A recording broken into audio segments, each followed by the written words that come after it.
Hey everyone, welcome to Professor Long's Lectures in Anatomy and Physiology. I'm Professor Long. As you guys know, we're in the coronavirus shutdown. My face-to-face classes got switched to online, and so these videos are being done kind of quickly and crudely to get the information disseminated to my students so that they can learn it and be ready to finish this semester up.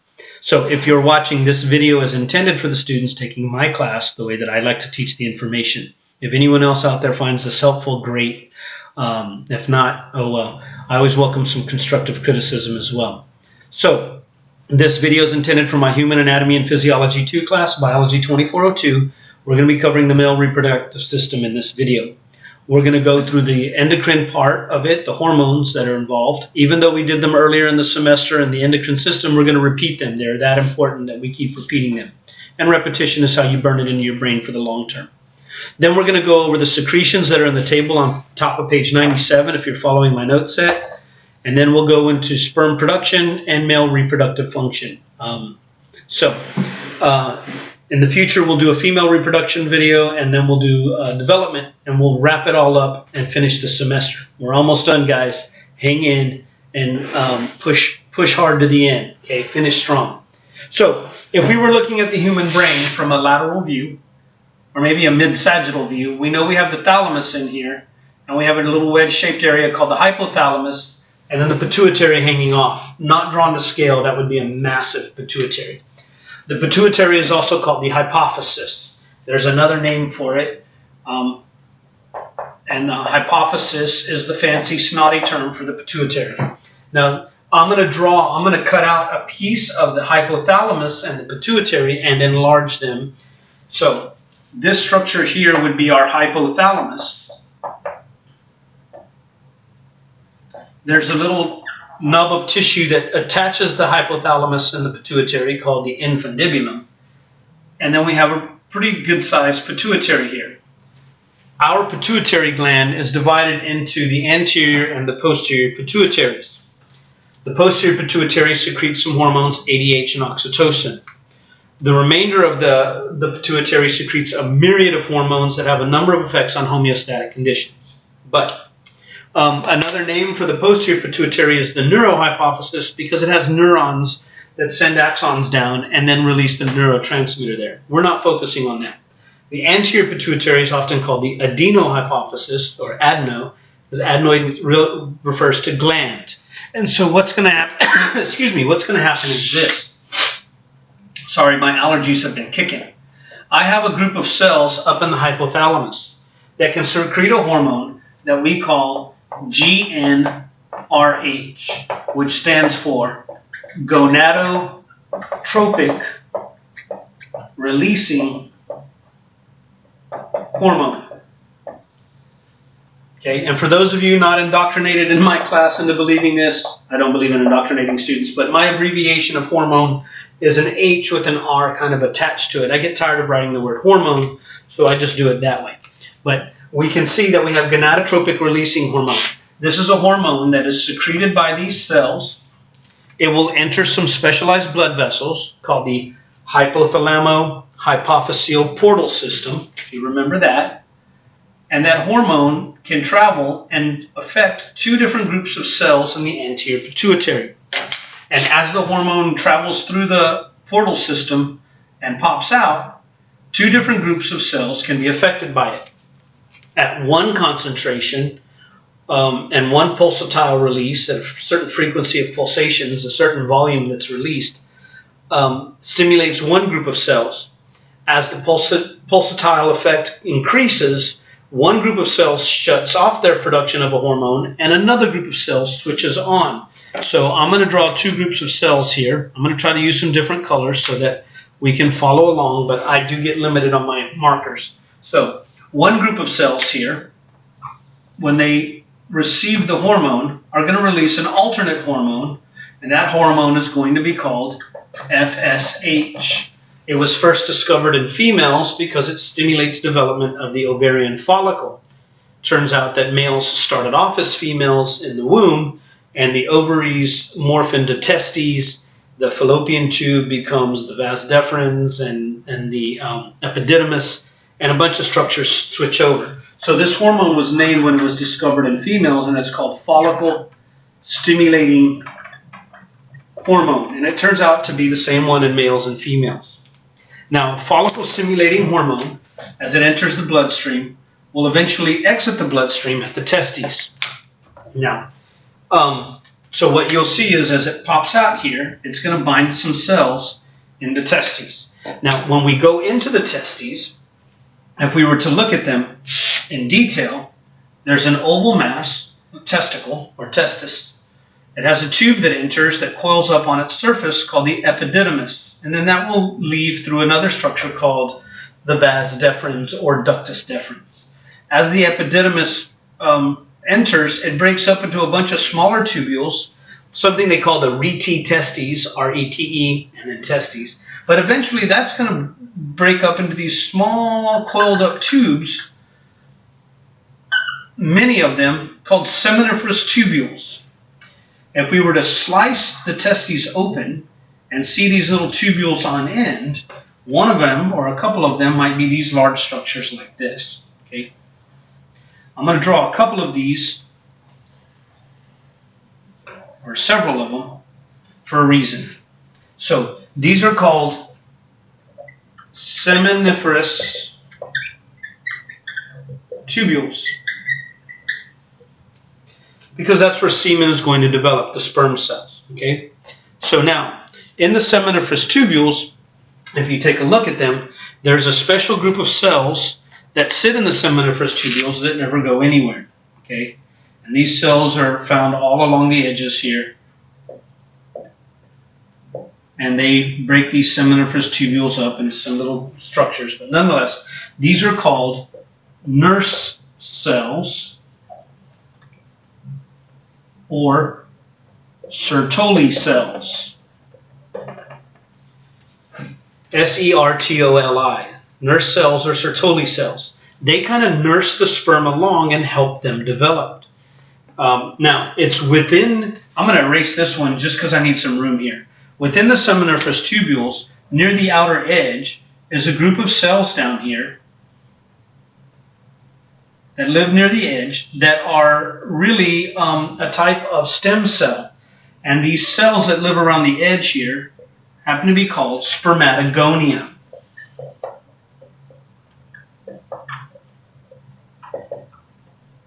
Spermatogonia are stem cells that are going to develop into spermatozoa.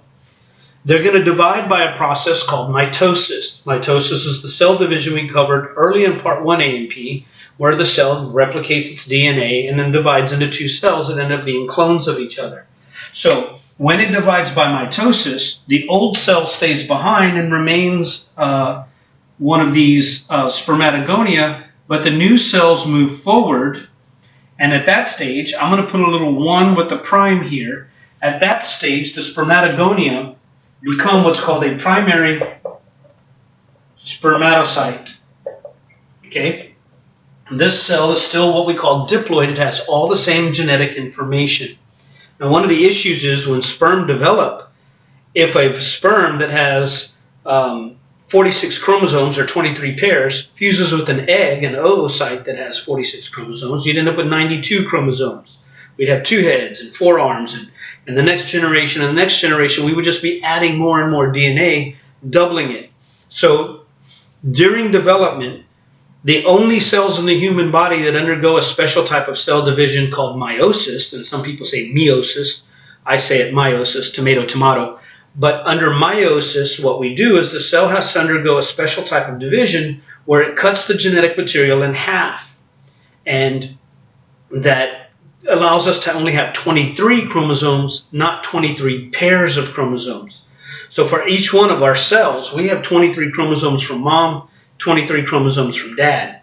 Well, if I get rid of some of the chromosomes from mom and dad, then I can develop a sperm cell that has 23 chromosomes. I got all 23 represented one time, but I might have chromosome 1 from mom, 2, 3, and 4 from dad, 5, 6, and 7 from mom, and it ends up being a mix. Nonetheless, how that all happens can be confusing for now. We're not going to get into that. So this primary spermatocyte, the cell division here is mitosis, but after mitosis, the primary spermatocyte is going to divide by a process called meiosis.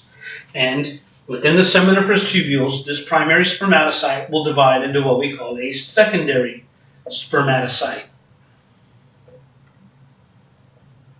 And we get 2 secondary spermatocytes.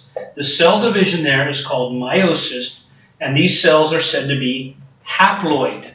Now the term ploidy refers to the number of chromosomes. These cells are said to be diploid, meaning they have 2 copies of the chromosomes, di meaning 2. Haploid cells have half the genetic information, so they only have 23 chromosomes. Oddly enough, we go through a second round of meiosis, and those secondary spermatocytes end up dividing into what we call spermatids. And we'll get 4 little immature sperm cells, and the secondary spermatocytes divide into what finally we call spermatids. I'm not going to write it on the board because I'm missing some space. I'm not in my normal situation. So these 2 rounds of division are meiosis. Some things that are important to know is when the spermatocyte, primary spermatocyte, divides by meiosis into 2 secondary spermatocytes, and then those each divide into 4 total spermatids, immature sperm cells, all of that is called spermatogenesis. Okay, that process, which happens in the seminiferous tubules, is referred to as sperm. That's supposed to be an R. Sometimes I fuse my R's and M's. Spermatogenesis. That is the development of the immature spermatozoa, and then they end up dividing here from primary to secondary, and then from secondary I can get 4 little immature sperm cells called spermatids. They are now inside the lumen, the empty space inside this tubule, and then those little spermatids can move out, and what will happen is that they move to and live in the epididymis. From all of these tubules, they'll move all these spermatids to the epididymis, where they'll hang out until they functionally mature. They have the ability to use their flagellum and swim around and things. Now, the reason I mention all that is because FSH, this hormone, targets the seminiferous tubules, particularly the spermatogonia, and they stimulate or initiate sperm production. So that's the main function of FSH. FSH is going to initiate sperm production. Okay? Meaning it kicks it off. And FSH will cause a pretty significant amount of sperm to be produced. Now, when it comes to fertilization, it's really a numbers game. In this sense, it takes about 300 million sperm in one male ejaculate to have enough so that maybe one or a small handful will survive as they make it through the vagina, through the uterus, out the fallopian tubes, and find that egg to fertilize it. Most of them die along the way. If you only send a few, the likelihood one's going to make it is pretty low. The more you send increases the chances that fertilization will occur. If males only secrete FSH, they tend to have a low sperm count. They don't produce enough. Now, the second group of cells that receive gonadotropic releasing hormone will secrete LH. And that hormone LH will also travel through our bloodstream, and it's going to target a different group of cells associated with the testes. And as LH pops out of the blood here, it's going to bind to these cells that live in this area in between the spermatozoa, or in between the seminiferous tubules. We have these cells that live over here in little groups, and they're outside the seminiferous tubules or in between them, and those cells are called interstitial cells.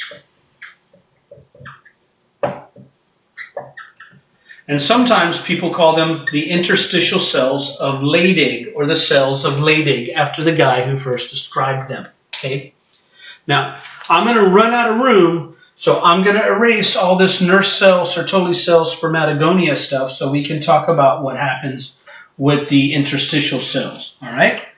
Normally, I'd leave all this on the board when I'm at school, and I have the big giant marker boards, but I'm working from home in this little tiny marker board. So now, and also sitting around here will be all these little capillaries, little blood vessels throughout the testes. So here's what happens with luteinizing hormone, or LH. Luteinizing hormone, by the way, was also discovered in females first, and it targets the corpus luteum. We've already talked about that. We'll talk about that again in another video.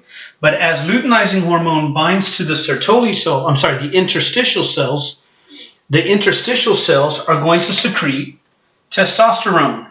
So they'll release the hormone testosterone. It is so hard to write on the bottom of this board. So let me pull up my chair and grab a seat here. So as they secrete testosterone, testosterone has several targets. One of the targets for testosterone is to go and target the cells, the spermatogonia, and the developing spermatocytes. And one of the functions of testosterone, so I'm going to write the targets over here. One target for testosterone is going to be the developing sperm, the seminiferous tubules, okay? I'm just going to put ST for seminiferous tubule because I don't want to write all that out. And what it's going to do there is it's going to massively increase sperm production. So when guys have fertility problems, they don't produce enough sperm, one of the things they look at is the secretion of GnRH, the secretion of LH, and testosterone levels. Because testosterone takes what FSH is doing. FSH initiates sperm production, and testosterone ramps it up to a whole other level, so we produce a lot of it. A second target for testosterone, it's going to go into your bloodstream, and it's going to have other targets. Okay, I'm putting an arrow there, but really here's where it's going to go. Another target for testosterone is the brain, and it will increase a lot of aggressive behavior. Talking about physical aggression, this is why men are more likely usually to get into a fight than females, and sexual aggression, the initiation of sex drive. It's all that aggressive behavior, sort of the male testosterone posturing that we call, that territoriality. And, you know, if you look at lions and tigers and men, we're rather territorial and can be aggressive and other things. And that's what testosterone is doing in the brain. It has a myriad of effects, but that's one of them. A third target for testosterone is going to be our skeletal muscle system, or the skeletal muscular system. Okay, it's going to go to skeletal muscle, bones, and all the connective tissues of our joints, and it's going to increase growth and development. Now, females can secrete a little bit of testosterone from the adrenal cortex, the zona reticularis, but we're not going to focus on that. But males secrete a ton more because of the testes, and that's what causes males to have, you know, a larger growth spurt on average than females, more muscle tissue, thicker bones, thicker, denser tendons and connective tissues. So, anyway, so those are the functions of the main hormones in the male reproductive system. FSH targets the seminiferous tubules and causes spermatogenesis, the generation of sperm from the spermatogonia to primary spermatocyte, secondary spermatocyte, and spermatids. It's important to note that one primary spermatocyte can result in 4 spermatids. So there's a 4-fold increase in the number of cells. The specialized cell division at the end of this is called meiosis, that cuts the DNA in half in the spermatocytes or spermatids. And LH from the anterior pituitary will target the interstitial cells of Leydig and cause them to secrete testosterone. Testosterone targets the cells that are developing and increases the speed and rapidity and the volume of sperm cells produced. It will also target the brain and increase aggressive behavior and risk-taking and all of that kind of stuff. And it will target our skeletal muscular system or musculoskeletal system. I've seen it both ways. It's usually musculoskeletal system, but skeletal muscular is the same thing. It's going to target muscles and bones and tendons and connective tissues and increase their growth and development.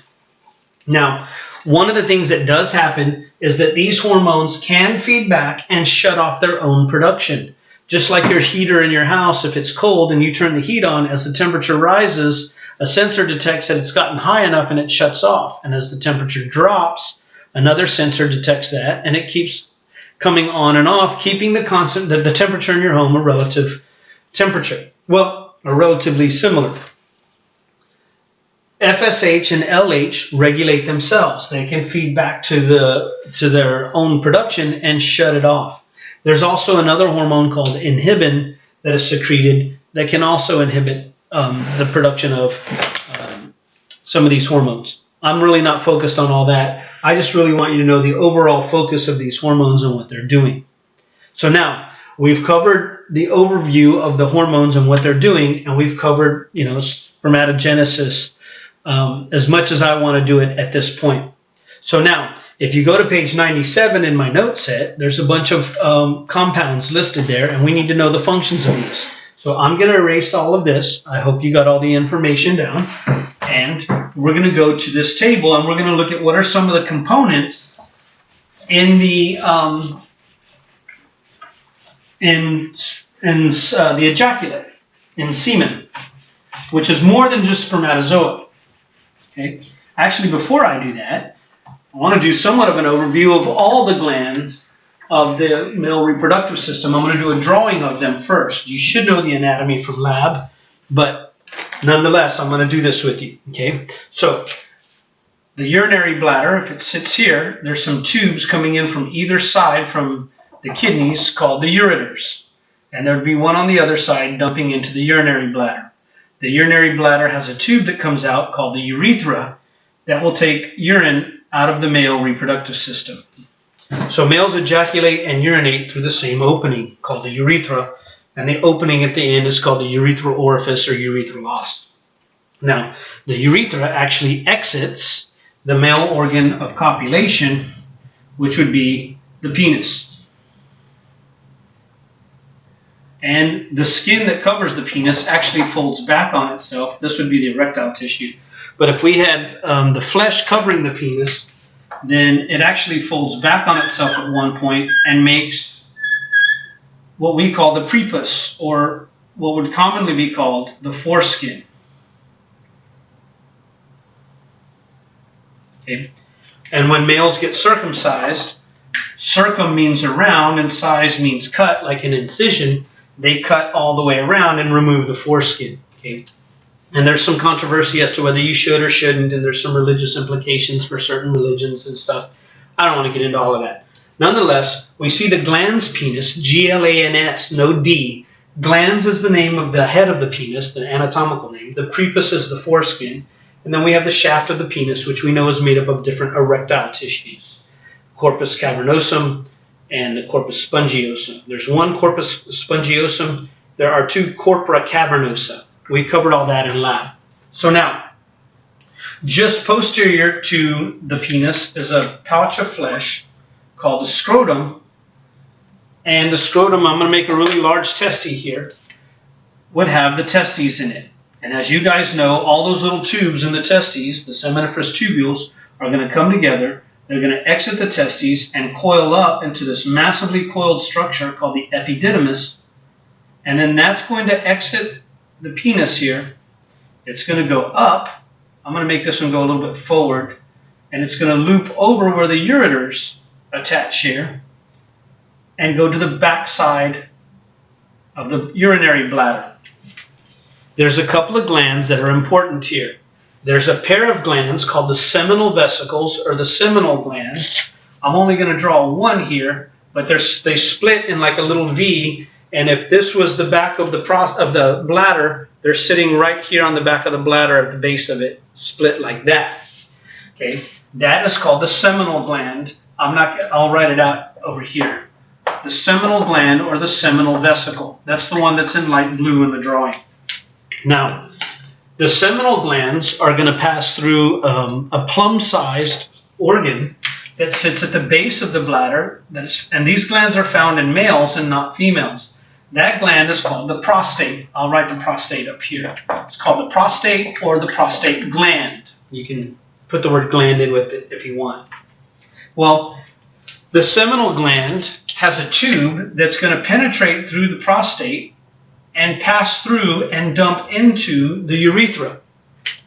And it turns out that the vas deferens is going to come in and join that same tube, and so both the vas deferens, or the ductus deferens here, and the seminal gland's duct are going to fuse into another one and then dump their contents into the urethra.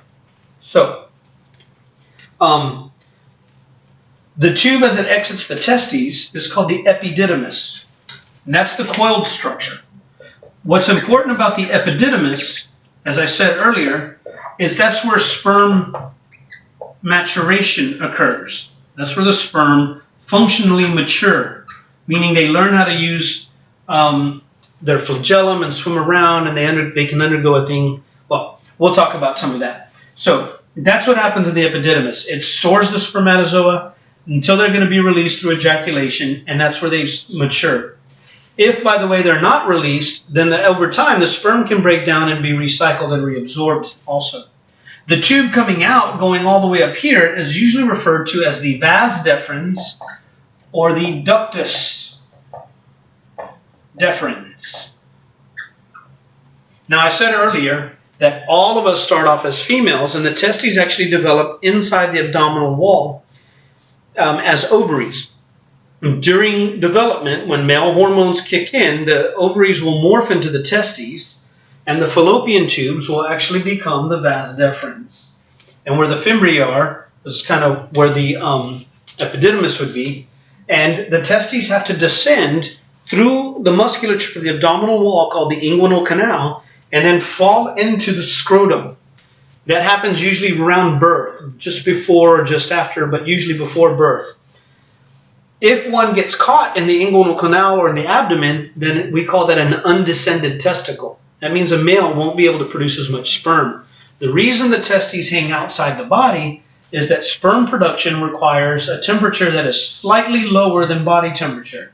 So 98.6 is body temperature. Sperm have to be produced at a slightly lower temperature. If they were held inside the body, it would be too warm. So the sperm the testes are hanging outside the body to be air cooled, and that cooling allows for the sperm production to occur at the right temperature. There is some musculature in the testes, actually in the spermatic cord, that wraps around the testes called the cremaster muscle. The cremaster muscle, when it is contracted, will pull the testes closer to the body and warm them. Kind of like if you stuck your hands under your arms to warm them. And when it's really, really hot, that muscle can relax and the testes can hang lower, getting more air circulation. So that cremaster muscle will tighten up or loosen the spermatic cord that the testes are hanging in. So anyway, now, right underneath the prostate gland is a band of musculature. And close to that musculature is a small set, there's a pair of small glands that will also empty into the urethra. And those happen to be called the bulbourethral glands. The bulbourethral glands look like those little blue bulb syringes that you clean a baby's nose with, only they're tiny. Okay?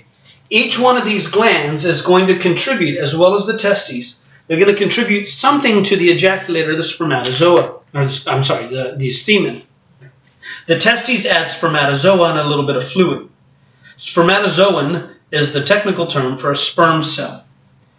Now, when a male becomes aroused, some of the hormones that are being secreted, particularly some called prostaglandins, we'll talk about those in a minute, will cause peristaltic contractions in the smooth muscle in all of these glands and in the walls of the tract. And just like peristalsis in the digestive tract, these wave-like contractions will cause the sperm to move through.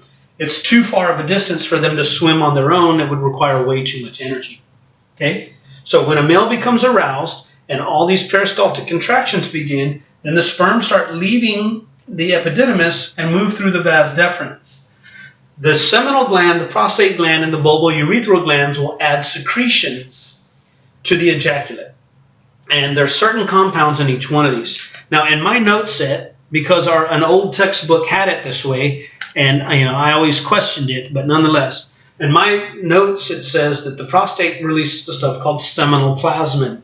It's thought that seminal plasmin comes from the seminal glands, but nonetheless, the prostate does add some secretions. A couple of things that the prostate can add, there's a couple of enzymes that cause a few chemical reactions in the ejaculate.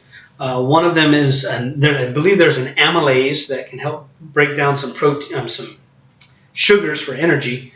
But there's some other lytic proteins in there that can do some chemical reactions. I'm really not going to worry a whole lot about what the prostate secretes, but I do want you to know that what plasmin does, particularly what is called seminal plasmin, even though it says it comes from the prostate gland, it's really now thought to come from the seminal vesicle. Seminal plasmin has antibiotic effects. It can kill some microbes. It shows that it has the ability to kill some microbes, which can prevent urinary tract infections.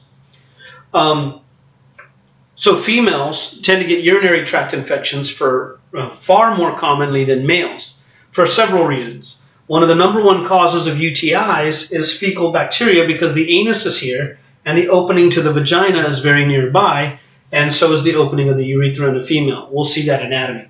In males, the distance from the two openings is much greater, and the likelihood that when a male cleans himself after defecating, that he'll get any fecal bacteria into the urethra is pretty low. And males also secrete plasmin, the seminal plasmin, which can kill some of the microbes and prevent UTIs. Seminal plasmin is also thought to help activate fibrinogen, convert fibrinogen into fibrin, so that it will start to form a clot in the semen. We'll get to that in just a little bit. Okay. The seminal gland, we know for sure, secretes a number of things. One of the things that the seminal gland secretes is fructose. Well, as you know, fructose is a disaccharide by now that has two sugars. It's got, fructose is a sugar itself. I'm thinking of sucrose. Table sugar has glucose and fructose. Fructose is a sugar, and it's used for energy, ATP production. When we look at the anatomy of a spermatozoan, the spermatozoa have a specific anatomy. Okay, if I were to draw one down here, they have an area called the head. They have a very small anatomical neck, and then they have a middle piece, and then they have a long flagellum. Okay, the head has a little area up here that we refer to as the acrosome, or the acrosomal cap. Some people call it the acrosome, some call it the acrosomal cap. The acrosome contains enzymes that can literally eat a hole in the wall of the oocyte so that the sperm can inject its nucleus. Most of the rest of the head is all DNA. It's almost entirely nucleus. Spermatozoa lose a lot of their organelles and are very small cells. They lose a lot of cytoplasm during their meiotic divisions. Now, one of the things we know is that this part, called the middle piece, has a lot of mitochondria in it, and mitochondria are necessary for energy production. There are some proteins that are found in the middle piece that connect to some proteins that extend through the flagellum. These are tubulin type proteins. They're similar to microtubules, not also distantly related to some other proteins that are involved in movement of things in neurons, but those proteins, when they interact, can move, similar to actin and myosin, but not really, but they can cause the flagellum to move around and allow the sperm to swim. Those protein interactions require ATP, so a tremendous amount of energy gets burnt as the spermatozoa swim. Well, the fructose from the seminal gland can be converted by the mitochondria in the middle piece of the sperm into ATP, so that these proteins can interact and the sperm has energy to make the long swim. Okay. Now, another substance found from seminal vesicles is this hormone called prostaglandins. The functions of prostaglandins is they can stimulate peristalsis. Peristalsis are those wave-like contractions in all of the other organs of the tract, in the ductus deferens, in the seminal glands, and the prostate glands, and all the smooth muscle. The more prostaglandins there are, the smooth muscle will start to contract harder and faster and harder and faster, eventually leading to ejaculation. So they play an important role in that. There are some alkaline buffers.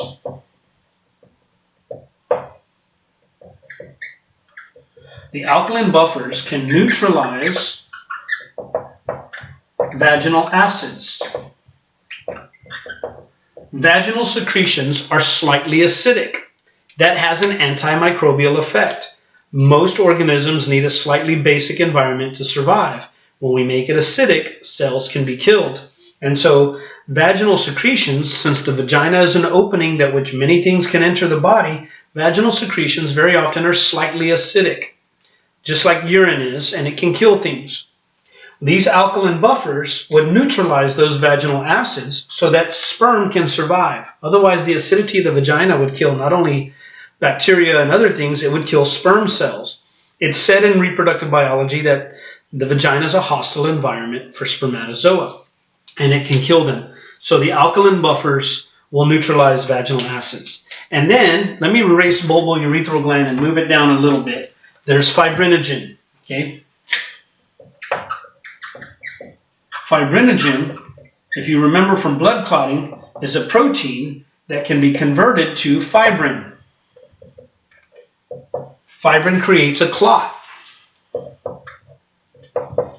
So one of the theories behind this is when a male ejaculates, the plasmin can digest some of the proteins in the vaginal secretions. The vaginal secretions are thick and mucousy.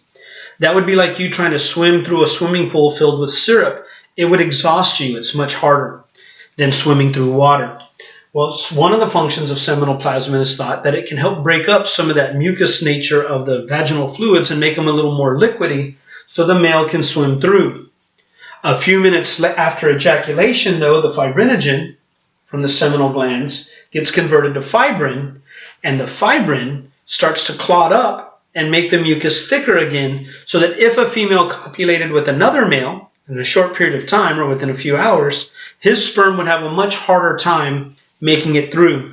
That mucus, that fibrin clot, can also plug the opening to the uterus, the cervix, so that another male's sperm can't make it in. We're actually competing for the egg at the molecular and cellular level. Okay, we want to survive so badly with our DNA that even our spermatozoa and the molecules are trying to prevent another male sperm from being the one to make it to the eggs. Finally, the bulbourethral glands. When we look at the bulbourethral glands, they secrete alkaline mucus. Alkaline meaning basic. Now, because urine is released through the same tube as the sperm, then if there's any residual urine in the tract, which is also slightly acidic, that could kill some of the sperm coming through here.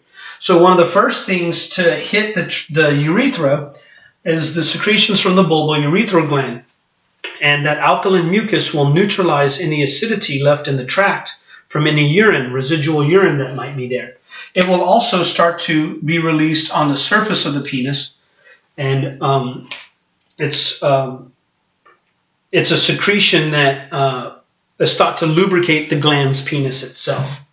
So these are the three major glands of the male reproductive tract, and when stimulated, males will start releasing all these compounds in the ejaculate. So most of the ejaculate is created by the seminal gland. About 60% of the fluid or so comes from there. The sperm come from the seminiferous tubules of the testes. The spermatids mature in the epididymis and hang out there until they're released. And then the prostaglandins can cause peristalsis to help move them along as they also try to swim, and then cause the secretions of all the other glands. Okay, you need to know this information so that you know what comes from where. So I'm going to erase this. There's one last thing I want to talk about here, and then we've got to do the male reproductive function, which is already written out for you in the notes set. So let me erase all of this. I hope you got the information down. There are glands in the prepuce, in the foreskin. Those glands that are in the walls of the foreskin here, or the prepuce, are called preputial glands. They get their name from the prepuce. They secrete a stuff called smegma. Smegma is a very thick, mucousy secretion that can coat the penis. When a male becomes aroused, blood flow into the penis. Well, when a male's not aroused, the penis is said to be flaccid. This is going to lead to the last part, which is on page 98, male sexual function. The word flaccid means limp or non-erect. A flaccid penis is a non-erect penis. When a male is not aroused, the arteries carrying blood into the erectile tissues of the penis and the veins coming out of the penis, draining that fluid, have about the same flow rate. So the amount of fluid built up in the penis is rather the same. The flow rate in is flow rate out. When a male becomes aroused, then there's an increased rate of blood flow into the penis, but there is not an increased rate of blood drainage. And that fluid starts to fill all the spaces in the corpus spongiosum and corpus cavernosa and cause the penis to become erect. As the penis becomes erect, the preputial glands start secreting smegma. And as it becomes erect, the head of the penis will extend outside of the prepuce itself. That increases the likelihood that it will be stimulated. The skin on the glans penis has more fine touch receptors than anywhere else in the human body. It's the most sensitive part of the male anatomy. And stimulating that will eventually lead to ejaculation. So when a male becomes aroused, the erection causes the head of the penis to extend beyond the prepuce. The preputial glands will secrete smegma to lubricate the penis. And then the fluid from the bulbourethral glands will also be secreted and lubricate the tip of the penis. And then all the other secretions come in. As a male becomes aroused, the emission phase, the erection phase is the male becoming erect. The emission phase is when we start releasing all these fluids and they start being dumped into the tract, into the urethra, and running through the vas deferens. And all of those glands that all those secretions that we just talked about have their effects. When males reach ejaculation, that's when the muscle contractions are so intense and so rapid that these muscle contractions at the base of the penis, there's a muscle called the ischiocavernosus muscle and some other muscles that when they contract, they will squeeze these glands and cause the ejaculate to be shot out in several spurts. By the way, all of the arousal and the emission phase is all under parasympathetic stimulation. During the actual act, males switch just before ejaculation from parasympathetic to sympathetic and have this massive surge of adrenaline. So the muscle contractions and that sort of the bulbaric yelp, the that happens when guys ejaculate, has all of that sympathetic stimulation. Immediately, males switch back to parasympathetic, but that sympathetic stimulation will constrict that blood vessel, letting extra blood into the penis. And so right at ejaculation, that sympathetic surge will cause the blood to drain out of the penis, and the penis becomes flaccid again. That process is called detumescence. It's in bold in the note set. Okay, and then right away, males switch back to parasympathetic, which is why they want to eat and take a nap. Okay, so anyway, there's a bunch of questions on page 98. I'll have a review for all of this typed up. I know this was kind of a long video, but we had to cover a lot of male anatomy, sperm production, and all these other things. All right? Listen, I hope you learned something. I hope you had as much fun as I did. I hope this was informative. Again, I'm trying to make shorter videos, but I just can't do it. I can't get all the information out the way that I'd like to in a shorter period of time. So, thanks for watching. I'll see you guys on the flip side. All right?